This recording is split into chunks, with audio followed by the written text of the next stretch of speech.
자, 여러분, 베스트셀러 작가이자 대기업 직원이고 잘 나가는 서점 부크의 운영자이자 또 콘텐츠 크리에이터 편집장이신 전승환 작가님과 함께하고 있습니다. 특별히 이제 이런 분이 있어요. 북리뷰 12층 언니인데 12층 언니 도대체 12층에 사시겠죠? 네.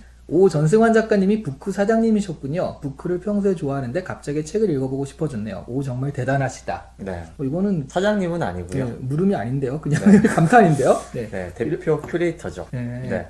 사장님은 따로 계시죠. 같이 운영을 근데 좀 하고 계시긴 하시죠? 네네. 네네네. 부크가 지금 두세 군데 있었잖아요. 두 군데 있었습니다. 네. 그럼 네. 지금은 그럼 성북동에 있었고 서촌에 있었는데 합쳐가지고 지금 인사동이 된 건가요? 아니요, 성북동이 인사동으로 왔고요. 네. 서초는 지금 준비 중에 있어요. 쿠앤 라운지라고 해서 네. 책도 읽을 수 있고 뭐 커피도 마실 수 있고 좀 편히 운영할 수 있는 라운지처럼. 네. 지금 부크도 책도 읽을 수 있고 커피도 마실 수 있잖아요. 그런데- 책을 읽을 수는 없구나. 책을 살 수 있구나. 네, 그리고 네네. 책을 조금 더 중요하게 생각하는 게 인사동 부크고요. 네. 부크엠 라운지라고 해서는 뭐 대관을 하거나 네, 공간. 네, 공간을 좀 잘 활용해서 네. 하게끔 지금 준비를 하고 있습니다. 아까 12층 언니께서 네. 부크를 만든 계기를 물어보셨어요. 음. 개인적으로 부크를 좋아해서 어떤 공간을 생각하시고 부크를 만드신 건지, 부크의 지향점이 궁금하다라고 해서 굉장히 전문적인 그런 물음을 주셨는데, 뭐 일단 계기부터 왜 그걸 만들게 됐죠? 저는 책이 좋아서 네. 조그마한 책방을 만들고 싶다는 소망이 있었었는데 네. 그 소망을 출판사 사장님과 음. 이야기가 나누어서 좀 좋게 흘러가서 그러면 예쁜 서점을 한번 만들어 보자 라고 했었었고요. 첫 번째가 한국에서 제일 예쁜 서점을 만들어 보자 였고 두 번째가 그 사람들이 이곳에 와서 책을 읽는 상상을 했었어요. 정말로 다 와서 서점에 와서 다 책을 읽고 좀 예쁜 모습들 서점에서 책을 읽고 네. 그리고 그 공간을 향유할 수 있는 느낌을 주고 싶었어서 처음에는 한옥을 찾아왔었거든요. 주말마다. 비싸겠다. 그런데 어쩌다 보니 성북동에 그 성같이 생긴 곳이 나와서 네, 그곳에 좀 부담스럽지만 한번 메카를 만들어 보자. 그거 굉장히 컸지 않아요? 몇 평 정도 됐었어요? 거기가 건평으로는 제가 알기로는 한 150평 되는 건평 150평. 네. 우와, 살고 싶다. 그런데 거기서 짬짬이 저는 주말에 가서 도와드리고 네. 그리고 북 큐레이팅을 하고 그리고 뭐 가구나 이런 것들을 다 같이 짜고 그랬었었죠. 일본도 다녀와서 벤치마킹을 했었었고요. 첫 번째로 벤치마킹 했던 서점이 교토의 게이분샤라고 있어요. 그래요? 네, 그게 세계에서 가장 아름다운 서점에 꼽히는 서점이거든요. 그곳을 벤치마킹해서 우리도 이런 서점을 만들어 보자라고 해서 만들었었고 굉장히 힘들었죠. 그게 2017년이라고 그러셨잖아요. 네. 그러면 지금 한 3, 4년? 4년 정도 된 건가요? 네, 3년 정도 됐습니다. 네. 성북동이 잘 될 때는 굉장히 잘 됐었었는데 이게 공간마다 주는 다양한 가 있어요. 네, 감성? 아니면 감성 느낌? 느낌도 있고 뭐 사업적으로는 네. 성북동은 사람들이 와서 차를 많이 마시고 네. 책을 많이 사가기보다 네. 근데 인사동은 책을 더 많이 사가세요. 아, 그런 장소의 특성에 따라서 사람들도 많이 바뀌고 그래서 성북동은 정말로 행복한 공간을 만들고 싶었었거든요. 역시나 행복한 공간은 네. 힘들다는 거. 사람들은 행복하지만 주머니는 행복하지 네, 않다. 네, 그런, 네. 굉장히 네. 힘들었었습니다. 근데 네. 인사동이 되면서 약간 나이대도 좀 이렇게 좀 내려갔을 것 같아요. 나이대도 내려갔다고 생각을 했는데 네, 그렇진 않나요? 네, 인사동에 또 어르신 분들이 굉장히 맞다, 많으시더라고요. 네, 네. 그러니까 전 연령층을 아우를 수가 있게 된 거죠. 그럼 요즘은 좀 약간 서점은 좀 나아졌겠네요. 이렇게 옮겨오면서. 그렇죠. 성북동처럼 그렇게 힘들진 않고 네. 조금씩 잘 추스리는 단계. 네. 근데 실질적으로 서점 준비하시는 분들께서 돈을 벌려고 하는 사업은 절대 아니거든요. 그렇죠. 그래서 이제 동네 서점 하시는 분들이 책을 좋아해서 그런 공간을 좋아해서 하시는 분들이지 이걸 통해서 큰 기업을 일군다든가 그런 건 아닌 것 같아요. 그래서 정말 동네 서점이나 서점 하시는 분들 다 대단하다고 생각합니다. 사실 츠타야도 보면은 츠타야가 스타벅스가 들어가 있잖아요. 네, 맞습니다. 근데 보니까 스타벅스 사업권이 츠타야에 있더라고요. 네. 그래서 이게 장사가 좀 딱 되는 거지. 네, 그리고 심지어 츠타야는 솔직히 츠타야가 서점의 그 사업 메인 아이템은 아니잖아요. 네, 그렇죠. 기획사잖아요. 네, 맞아요. 기획으로 훨씬 더 돈을 많이 벌기 때문에 그리고 부동산 업을 하기 때문에 운영할 수 있는 거지 츠타야만으로는 힘들다고 내 생각합니다. 결국 서점을 안 하는 게 좋겠다라는 그런 결론이. 그럼 확장 계획은 없으시겠네요. 좋은 기회가 되면 확장은 하겠죠. 네. 그런데 뭐 저희가 아시겠지만 이렇게 투자를 하거나 그럴 정도의 네. 근데 요즘에 건물들이 복합몰 형식으로 많이 생기고 네. 그러니까 한 번 생기면 크게 생기면서 네, 네, 여러 가지 그 건설사가 아예 이렇게 짜고서 하잖아요. 네네. 그랬을 때 좀 예쁘고 좋은 서점들은 꼭 하나씩 넣고 싶어 하는 것 같아요. 그렇죠. 그런 경우들의 제한이 좀 오시나요? 네, 왔었기도 하고 네. 오기도 하는데 저희가 할 수 있는 범위 내에서만 하지 않을까. 너무 무리를 일으키면 주머니 사정도 좋지 않고요. 근데 그러면 건설사에서 어느 정도 임대료라든가 이런 거에 대해서 좀 봐주거나 그러지 않나요? 그거는 워낙 천차만별이라서 네네. 뭐 어떻게 얘기할 수가 없는 네. 네, 부분이라서 좋은 기회가 되면 당연히 검토는 해보겠지만 아니라면 네, 힘들지 않을까. 지금 혹시 느끼셨는지 모르겠지만 우리가 있는 베스트셀러 자기의 그런 거 얘기할 때는 굉장히 즐거워하셨는데 네. 서점 얘기가 나오니까 갑자기 네, 가라앉으면서 힘들어지네요. 뭔가 네. 이런 느낌이 좀 싹 있거든요. 네, 저도 많이 배우긴 했는데 네. 회사를 그만두고 여기에 올인할 수도 네. 있겠지만 뭐 그렇지 않는 시스템을 찾긴 한 거죠. 결국 이 서점이 안 되는 거 사실 예전에 비해서 서점이 좀 네. 돈 벌려는 아이템은 아니다라는 게 책 읽는 사람이 없어지는 거잖아요, 점점. 그렇죠. 지금 박구성님께서 종이책 읽는 사람이 줄어드는 것에 대한 원인이나 대책에 대해서 생각해 본 적이 있으신가요? 아니 왜? 왜 이분이 그 대책까지 생각해야 돼? 근데 혹시 대책이나 원인까지는 아니지만 네. 뭐 당연히 스마트폰이 네. 생기면서 많이 독서 인구가 줄기도 했고 네. 지금 뭐 유튜브 때문에라도 네. 독서 인구가 많이 줄기도 하는데 네. 그래도 책의 물성을 찾는 사람이 있고요. 언젠가는 다시 글로 회귀할 거라고 생각은 해요. 네. 근데 되게 저도 이제 유튜브 시한책방을 운영을 하잖아요. 네. 그래서 작년에 그 출판 무슨 협회인가? 에서 네. 그 세미나 하는데 참석해서 갔었는데 이제 양가 감정 있는 거예요. 이 유튜버들한테는. 그러니까 책을 소개해줘서 보고서 재밌겠다라고 해서 사는 경우도 있는데 네. 근데 또 이걸 책을 대체해서 그냥 이것만 보는 경우도 있기 때문에 네. 되게 이게 좋은 걸 수도 있고 나쁜 걸 수도 있다. 아직 판단이 안 된다. 이런 스타일이더라고요. 지금 보니까. 그렇네요. 그래도 이런 책을 읽고 이야기를 해주고 관심을 갖게 해주는 거의 관점에서 본다면 저도 굉장히 좋다고 생각합니다. 네. 네. 어쨌든 그 서점 얘기는 되게 암울한 걸로 지금 그렇게 뭐 밝진 않다. 오시면 행복하실 겁니다. 아 오면 네. 오셨다가 뭘 사가시면 서점 주인도 행복할 수 있다. 네, 그렇죠. 이렇게. 너무 와가지고 약속만 해가지고 싹 가고 막 그러신 분도 있어서 제가 약간 그렇거든요. 서점에서 만나자라고 해가지고 그런 경우도 있어서 네. 네, 서로 먹고 살아야죠.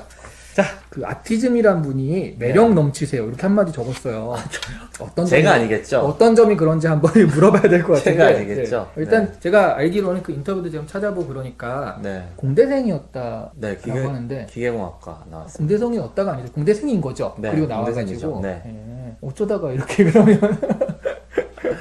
제가 공대를 나와서 공대와 관련된 회사를 다 가려고 했는데 다 네. 고배를 마셨죠. 다 떨어졌었고요.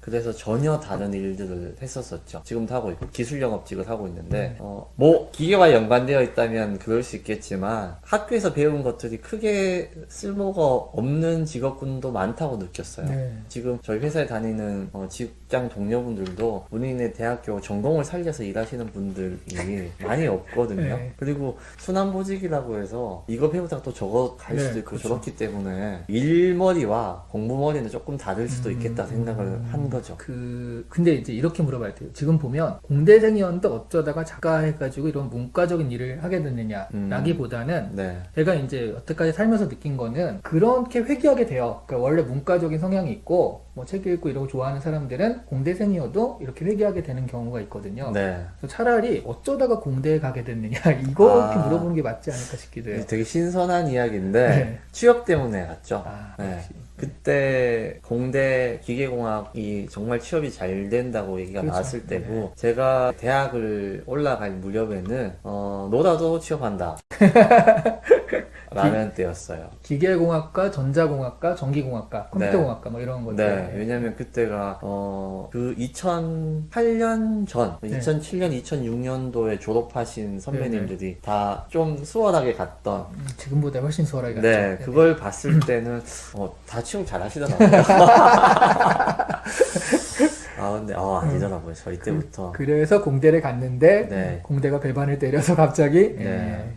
2008년도에 금융위기 터지면서 어마어마해졌죠, 자리가. 그래서 그 공대 그 어떤 전공이라든가 공부하시는 건 괜찮았어요? 힘들었습니다. 역학부터 시작해서 그쵸. 삼역학, 정역학, 학, 네. 재료역학도 들어가네요. 동역학, 동역학, 유체역학 이렇게 네, 들어가죠. 맞아요. 네. 네. 상상하기도 싫습니다. 네. 아우, 저 그 유체역학 보니까 베르노이 방정식해서 편미분 네. 그러잖아요. 너무 힘들고. 외계어더라고요, 외계어. 그나마 정역학이 가장 할만했고요. 네. 네. 이제 유체역학으로 가기 시작하네요. 이게 문대생들은 정역학 그러면 되게 좋은 학문을 알아요. 조심해야 됩니다. 네. 또 보니까 레크레이션 강사도 하셨다고. 네, 레이크레이션 강사 1급 자격증이 있죠. 그러니까 사람들이 너무 뭐랄까 베스트셀러 작가님을 모시고 인생의 이야기 듣겠습니다라고 해가지고 딱 했는데 네. 약간 레크레이션 강사랑 이렇게 매치하는 걸 되게 어려워하는 것 같아요. 본인은 그게 맞다고 생각하시나요? 네, 이것도 레크레이션 강사도 결국 공감을 이끌어내고 웃음을 주는 네. 직업이잖아요. 네. 이걸 글로 푸는 거랑 비슷하다고 보는 거예요. 네. 다만 웃음의 요소가 조금 음. 위로와 힐링의 요소를 더 가미한 거라고 생각을 하는 건데, 레크레이션은 네, 제가 종교 활동을 하면서도 네. 굉장히 많이 무대에 섰었거든요. 그래서 그 느낌은 알죠.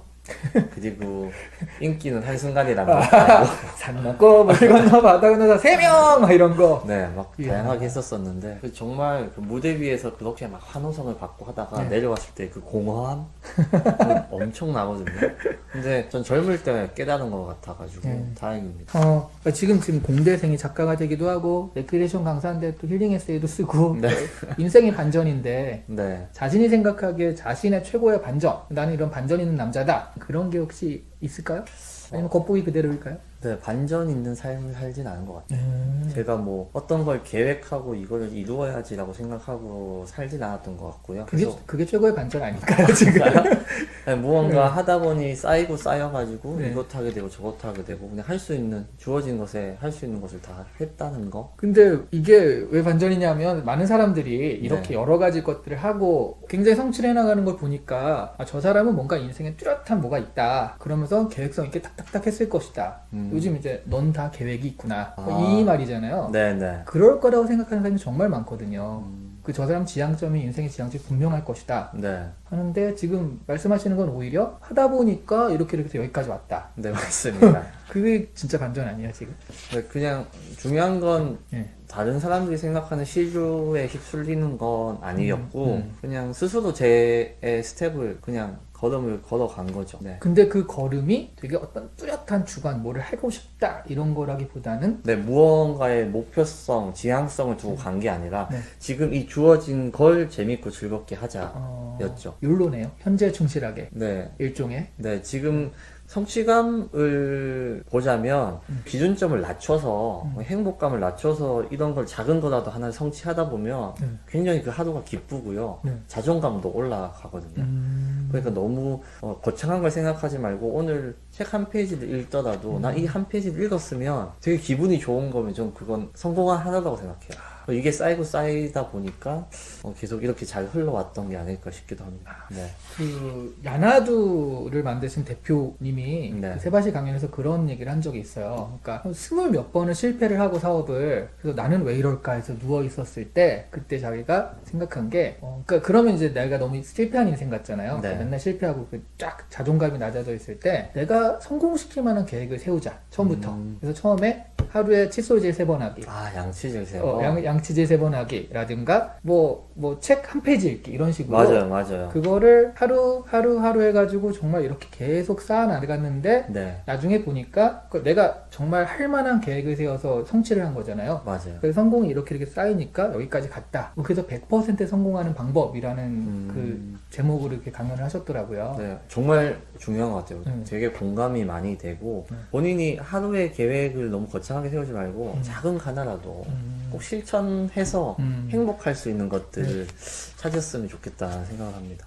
아니 그러면은 편집장 하시는 그 책 읽어주는 남자 네, 맞습니다. 그 앞으로의 그것에 대한 방향이나 계획이 또 있으세요? 앞서 말씀드렸지만 1년 뒤에 뭐 어떻게 해야지, 2년 뒤에 이렇게 해야지가 아니고 그러면 이런 영상을 한 몇 개 만들어 볼까? 뭐 이런 영상을 기획해 볼까? 이 정도까지인 거지. 이렇게 급변하는 시대에 미래를 예측하는 것도 힘든데 그렇죠. 네, 그냥 바로 앞에 있는 것만 재밌게 한번 만들어 보자. 그래서 이게 안 되면 다른 거 만들어 보고 네, 그렇게 가는 거죠. 그게 오래가는 비법이네요. 비법이라고 생각하진 않았는데 말씀하시니까 뭐 왜냐면 계획이 있으면 계획은 항상 좀 높게 잡잖아요. 네네네. 근데 안 되잖아요. 갑자기 일이 생겨서 안 되면은 이게 실망감이 계속 쌓이거든요. 그렇죠. 회사는 매출을 왜 그렇게 높게 잡는 거죠? 그러니까. 네. 근데 갑자기 정말 우리가 통제할 수 없는 그런 그 코끼리들이 네. 갑자기 나타나가지고 이번에도 뭐 코로나라든가 네, 이런 그렇죠. 것들은 절대로 예측할 수가 없잖아요. 네, 맞습니다. 그러니까 그럼 이 상황에서 우리가 지금 할 수 있는 것 이렇게 가는 게 맞지? 네. 이거를 뭐 여기까지 해야 되는데 그러면 여기서 어떻게 뭐 그 2분기엔 어떻게 넘고 3분기 어떻게 넘고 이렇게 할 필요는 없다는 거죠. 네. 최선을 찾기보단 차선을 여러 가지 두는 거죠. 네. 사실은 독서에 대해서 네. 지금 그 물어보시는 분들이 좀 많았는데 이띠용님께서 네. 책 추천해주세요라고 했는데 네. 이게 사실 갑자기 책 추천하면 이상하잖아요. 본인이 다른 사람한테 책 추천해달라는 얘기 되게 많이 들을 것 많이 같아요. 듣죠. 정말 많이 듣죠. 어떤 기준들이 있어요? 네. 우선은 책 추천이 북큐레이터라고 하는데 저희 이사동 북큐에도 북큐레이터 분들이 계시거든요. 네. 우선은 다짜고짜 책 추천해주세요라고 했을 때 이거 읽어보세요라고 하는 건 굉장히 실패 가능성이 그쵸, 많고요. 네. 분명히 대화를 통해서 이끌어내긴 해야 됩니다. 어떤 장르 좋아하시느냐, 아니면 뭐 때문에 책을 추천받고 싶어 하시느냐, 그리고 나이대부터 나오고 성별도 나오고 연령대도 나오잖아요. 그러니까 그걸 토대로 이런 책들이 있는 것 같은데 꼭 한 권을 추천하기보다는 그래도 두 권을 이렇게 이야기해 드리고 여기서 고르게끔 하는 게 나름의 방법이죠. 네. 네. 왜냐면 결국은 선택은 제가 한 게 아니고 그쵸. 네, 추천을 받고자 하신 분께서 하신 거잖아요. 이거 약간 직원의 보고서 올리는 방법 같은데 안을 3가지를 준비하고 네. 그리고 부장님이 고르게 하고 막 이런 것처럼 근데 책 추천했을 때 정말로 그 사람에 대한 심도 있는 대화를 해서 나왔던 책이 굉장히 좋은 책인 것 같고요. 책 추천 해달라고 말씀을 해주셨는데 이띠용님께서 어떤 상황이 계신지도 모르고 네. 어떤 나이대 어떤 성별인지도 몰라서 제가 감히 추천해드리기가 조금 그렇긴 하네요. 이띠용이라는 이 아이디를 보니까 네. 재밌는 책을 추천하시면 되지 않을까. 근데 거의 이 책 추천하는 게 컨설팅에 가깝네요. 네, 정말이죠. 네. 네, 쉽진 않은 것 같습니다. 근데 이게 참 그 애매한 거죠. 책이라는 걸 굉장히 어렵게 생각하니까 네. 한 달에 한 번 본다 이렇게 생각하니까 네. 한 권 읽을 때 굉장히 신중해지는데 네. 뭐 하루에 한 권씩 이틀에 한 권씩 보는 거면 그냥 뭐 이것도 보고 저것도 보고 할 수 있잖아요. 그리고 오시는 분들 중에 1년에 한 권 읽으시는 분들도 계시고요. 맞아요. 네. 네. 그리고 한 달에 한 권 읽으시는 분들도 계시고 그러니까 종잡을 수 없습니다. 이번에 작년 통계인가 보니까 우리나라 그 성인 독서량을 조사해 보니까 40%가 1년에 0권. 네, 안 읽는다고 네. 했었었죠. 60%가 읽는데 그분들의 평균 독서량은 8점 몇 권인가 그렇더라고요. 그러니까 한 달에 한 권이 안 되는 셈인 거죠. 네. 우선은 책 추천해달라고 얘기를 하셔가지고 어떤 책을 이야기하기보다 지금 가까이에 있는 책, 가장 쉬운 책부터 읽으세요. 이런 거. 아니요, 이런 이 거. 너무 어렵고 아, 지금 네. 봤을 때 지금 집에 이런 거 총균서 이런 거 하나 싹 이런 거 있을 거예요. 아직 교수님이 읽으신 것과는 굉장히 근데 집에 꽂혀 있긴 해요, 보통. 아, 네. 정의란 무엇인가 이렇게 꽂혀 있잖아요, 보통. 하다못해 에세이라도 네. 그냥 앞서 말씀드린 것처럼 네. 그걸 읽고 성취감을 느낄 수 있는 네. 독서를 하셨으면 좋겠습니다. 네. 이런 책 읽기 좋습니다. 내가 원하는 것을 나도 모를 때 오셨으니 홍보는 확실하게. 네.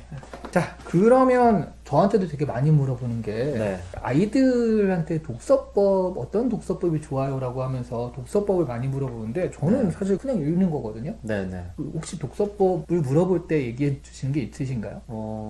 저도 그냥 읽는데 네. 뭐 만화책을 읽는다고 읽지 말라고 하지는 않으셨으면 좋겠다라는 얘기를 하고요. 저 만화 되게 많이 읽었거든요. 네, 저도 되게 많이 읽었었고 네. 그리고 어찌됐건 읽게끔 흥미를 유발시켰으면 좋겠다라는 건데 그게 만화책이 됐건 무협지가 됐건 뭐가 됐건 간에 그렇게 읽게 해주는 게 중요한 것 같아요. 확실히 읽어야지 독서법도 나오는 것 같아요. 자신에 맞는 독서법을 찾을 수가 있고 그렇죠. 자, 이제 거의 마지막 질문인데 네. 이게 마지막 질문이 너무 포괄적인데요. 개인적으로 좋아하는 글귀나 책은 있으신가요? 라고 했는데 좋아하는 글귀는 이 책에 다 담았습니다. 역시 마지막 홍보를 이 책에 네. 내가 원하는 것을 나도 모를 때 이 혹시 후속편이나 이런 거는 기획을 하고 계신가요? 이제 고민해 봐야 될 것 같습니다. 팔리는 거 보고 이렇게 아니, 그런 건 아니고 네. 저는 이제 책을 쓰고 계약을 하는 편이거든요. 아, 그래요? 지금까지. 완전 반대인데. 아, 저는 뭐 계약을 해야지 책을 쓰는데요. 저도. 그래서 아직은 뭐 그렇진 않은데 이제 봐가지고 속편 얼마든지 나올 수 있는 거잖아요. 네, 맞습니다. 네. 하여튼 뭐 많이 사랑해 주시고 뭐 하여튼 지금 많이 팔리는 책이니까 가가지고 그냥 일이 있는 베스트셀러 있는 거 다 집어주시면 될 것 같습니다. 진심이 담긴 문장에 온 마음을 들켜버렸습니다. 네. 맞습니다. 잃어버린 나를 찾는 인생의 문장들 했는데 마지막으로 그러면 현대인들이라고 하긴 너무 거창하고요. 네. 어떤 자기를 잃어버린 사람들이 너무 많잖아요. 네. 정체성, 자존감 이런 것들 이런 분들한테 좀 마지막으로 해주고 싶은 얘기가 있으시다면 어떤 게 있을까요? 저도 살아가는 과정에서 이렇게 삶의 기로의 순간이나 힘들었던 순간순간들의 위로를 받았던 문장들이기 때문에 이 문장들을 함께 읽으면서 그 좀 어려운 걸 같이 헤쳐나가거나 공감받고 위로받아서 나도 괜찮은 사람이구나. 네. 아니면 정말 위대한 작가들의 문장이 담겨져 있잖아요. 네. 이 위대한 작가들도 가졌던 인문학적인 고찰들, 네. 생각들을 공감하면서 해밍웨이도 이런 고민을 했었었구나 라고 이렇게 동일시하면서 그 좀 과정을 이겨냈으면 좋겠다라는 생각을 합니다. 네. 그 얘기를 들어보니까 그냥 평범한 회사원이었는데 한 2년차, 3년차 될 때 문장을 읽고 그걸 정리하고 남한테 추천하고 뭐 이런 걸 시작하면서 네. 그런 것들의 내공이 계속 쌓이다 보니까 할 수 있는 것도 많아지고 여기까지 왔다. 이렇게 된 것 같아요. 그래서 이 영상을 보시는 많은 분들이 자존감도 힘들고 뭐 하여튼 정체성도 잃어버리고 그렇게 했을 때 문장도 좋고요. 책도 좋고 아니면 그냥 자신의 취미생활 하나 탁 해가지고 그거 가지고 뭐 자신의 시간을 좀 투자하고 계속 집중하시고 내공을 쌓으시면 그게 이제 뭐 1년 안에는 뭐가 안 되겠지만 2년, 3년 계속 하다 보고 꾸준히 하시면은 네. 결국엔 그것이 나중에 여러 가지 기회로 연결될 수 있다. 네. 이런 걸 전승환 작가님의 인생을 통해서 우리가 좀 배울 수 있었던 것 같습니다. 자, 오늘 나와주셔서 감사하고요. 네. 혹시 어떠셨는지 소감 한마디만. 우리 첫 번째 손님이거든요. 네. 보통 첫 번째 손님은 이효리라든가 네. 유재석 씨 같은 분을 초청을 해야 되는데 제가 다 됐고 전승환 작가님 꼭 해야 된다 초청을 한 겁니다.